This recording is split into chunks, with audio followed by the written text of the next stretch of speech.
தம்பி தமிழரசன் வணக்கம். தற்பொழுது தொடர்ந்து இந்திய பாகிஸ்தானுக்கு இடையே போர் பதற்றம் மூண்டு வருகிற இந்த சூழ்நிலையில் பல்வேறு நடவடிக்கைகள் இந்திய அரசு சார்பாக எடுக்கப்படக்கூடிய நிலையிலும் கூட தீவிரவாதிகள் ஊடுருவல் அதிகமாக இருக்கிறது. தற்பொழுது கூட 7 தீவிரவாதிகள் இந்திய ராணுவம் மூலம் சுட்டுக் கொல்லப்பட்டிருக்கின்றனர். இதை தடுக்க இந்திய ராணுவம் அடுத்து என்ன நடவடிக்கை எடுக்க இருக்கிறது? முழு விவரங்கள். ஆபரேஷன் சிந்தூர் தொடர்கிறது. அதிரடி பதிலடியை இந்திய ராணுவம் பாகிஸ்தான் படைகளுக்கு தந்து கொண்டிருப்பதை நாம் தொடர்ச்சியாக நேரலையின் வாயிலாக பார்த்து கொண்டிருக்கிறோம். ஒருபுறம் தீவிர ஆலோசனையும் மேற்கொள்ளப்பட்டு வருகிறது. பிரதமர் நரேந்திர மோடி, பாதுகாப்புத்துறை அமைச்சர், தேசிய பாதுகாப்பு ஆலோசகர் உள்ளிட்டோரிடம் ஆலோசனையில் ஈடுபட்டு வருகிறார். முப்படை தளபதிகளுடன் பாதுகாப்புத்துறை அமைச்சர் ராஜ்நாத் சிங் ஒருபுறம் ஆலோசனையில் ஈடுபட்டு வருகிறார். DRDO தலைவரையும் அவர் சந்தித்து பேசி வரக்கூடிய அந்த செய்திகளை அடுத்தடுத்து வரக்கூடிய நகர்வுகளாக நாம் பார்த்து கொண்டிருக்கிறோம். நேற்றைக்கே ஆபரேஷன் சிந்தூர் மூலமாக பயங்கரவாதிகளின் 9 முகாம்கள் இலக்கு வைத்து துல்லியமாக தாக்கப்பட்டு பயங்கரவாதிகள் அழிக்கப்பட்ட நிலையில் பாகிஸ்தான் தரப்பில் இருந்து பதிலடி கொடுக்கப்படும், தாக்குதல் அத்துமீறல் நடக்கும் என்ற ஒரு கணிப்பு இருந்த நிலையில் நேற்று ஜம்மு பகுதியில் பாகிஸ்தான் அத்துமீறலில் தாக்குதலில் ஈடுபட்டது. ஜம்மு, உதம்பூர் மற்றும் ஜலந்தர், பதான்கோட் பகுதிகளில் எல்லாம் அவர்கள் தங்களுடைய தாக்குதலை முயற்சியை மேற்கொண்டனர். ஆனால் இந்திய தரப்பில் இருந்து அந்த தாக்குதல் திறம்பட தடுக்கப்பட்டிருக்கிறது. ஏவுகணைகள் வான்வெளியிலேயே அழிக்கப்பட்ட அந்த நிகழ்வையும் பார்த்தோம். ஏற்கனவே நேற்று முன்தினம் நள்ளிரவு பாகிஸ்தான் தரப்பில் இருந்து 15 ஏவுகணைகளை இந்திய நகரங்களை குறிவைத்து ஏவினர். ஆனால் நம்மிடம் இருக்கக்கூடிய அதிநவீன தொழில்நுட்பம் வாய்ந்த S-400 சுதர்சன் சக்ரா ஆயுதத்தின் மூலமாக அந்த 15 ஏவுகணைகளும் தடுத்து வான்வெளியிலேயே அழிக்கப்பட்டது. அதில் ஒரு ஏவுகணை மட்டும் பஞ்சாப் மாநிலம் சண்டிகர் அருகே இருந்து கண்டெடுக்கப்பட்ட அந்த காட்சிகளை நேற்று பார்த்தோம். இருப்பினும் தொடர்ச்சியாக பாகிஸ்தான் தரப்பில் இருந்து வான்வழி தாக்குதலை அவர்கள் நள்ளிரவு மேற்கொண்டனர். ஒரு உறங்கா இரவாகவே வடமாநில, குறிப்பாக 4 மாநில மக்களுக்கு எச்சரிக்கை மற்றும் அறிவுறுத்தல் வழங்கப்பட்டது. குஜராத், ராஜஸ்தான் மற்றும் பஞ்சாப், ஜம்மு காஷ்மீர் பகுதி மக்களுக்கு இந்த எச்சரிக்கை என்பது தொடர்ச்சியாக வழங்கப்பட்டு கொண்டிருந்த நிலையில் தரைப்படை வழியாக குறிப்பாக பயங்கரவாதிகள் பாகிஸ்தான் ராணுவத்தினர் அத்துமீறிய தாக்குதலில் ஈடுபட்ட அந்த செய்தியும் நமக்கு கிடைத்தது. அதில் 16 பேர் சுட்டு கொலை செய்யப்பட்டிருக்கின்றனர். ஒரு ராணுவ வீரர் வீரமரணம் அடைந்தது உட்பட 16 பேர் சுட்டு கொலை செய்யப்பட்டனர்.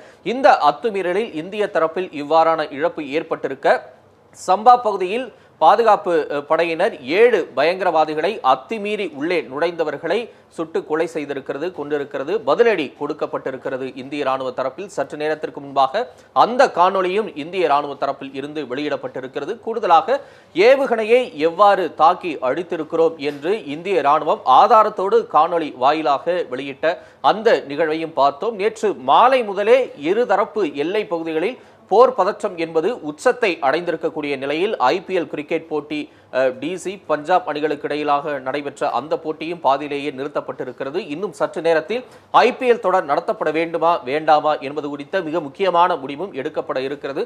அது தொடர்பான ஆலோசனையும் மேற்கொள்ளப்பட இருப்பதான தகவல்களும் நமக்கு கிடைத்திருக்கின்றன.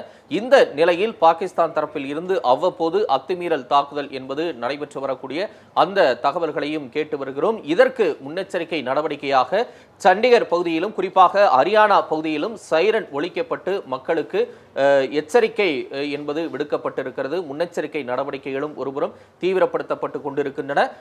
ராணுவத்தினர் குறிப்பாக துணை ராணுவத்தினருக்கான விடுமுறை என்பது ரத்து செய்யப்பட்டிருக்கிறது. குறிப்பாக 4 எல்லையோர மாநிலங்களைச் சேர்ந்த அனைவருமே பணிக்கு வர வேண்டும் என்று கூறப்பட்டிருக்கிறது. பள்ளி கல்லூரிகள் என்பதும் விடுமுறை விடப்பட்டிருக்கிறது. நேற்று மாலையில் இருந்தே இவ்வாறான இருதரப்பு மோதலில் இந்தியா தகுந்த பதிலடி கொடுத்து வருவதையும் நாம் பார்த்து வருகிறோம். குறிப்பாக பாகிஸ்தானுடைய மிக முக்கியமான 3 இடங்கள் குறிவைத்து தாக்கப்பட்டிருக்கிறது. இஸ்லாமாபாத், ராவல்பிண்டி மற்றும் சியால்கோட், இந்த 3 நகரங்கள் தாக்கப்பட்டிருக்கிறது இந்திய தரப்பில் இருந்து. நமக்கு வரக்கூடிய அந்த பேரழிவு ஏவுகணைகளை தடுத்தும் பாகிஸ்தானிலும் நம்முடைய பலத்தை நிரூபிக்கக்கூடிய வகையில் 3 முக்கிய நகரங்கள் இலக்கு வைக்கப்பட்டிருக்கிறது. இதிலும் குறிப்பாக ராணுவ படை, விமானப்படை இங்கே பயன்படுத்தப்பட்டிருக்கக்கூடிய சூழலில் கடற்படையும் ஆயத்தத்தில் வைக்கப்பட்டிருக்கக்கூடிய அந்த செய்தியும் நமக்கு கிடைக்கிறது. குறிப்பாக பாகிஸ்தானுடைய வணிக வர்த்தக வர்த்தக தலைநகராக கருதப்படுவது கராச்சி.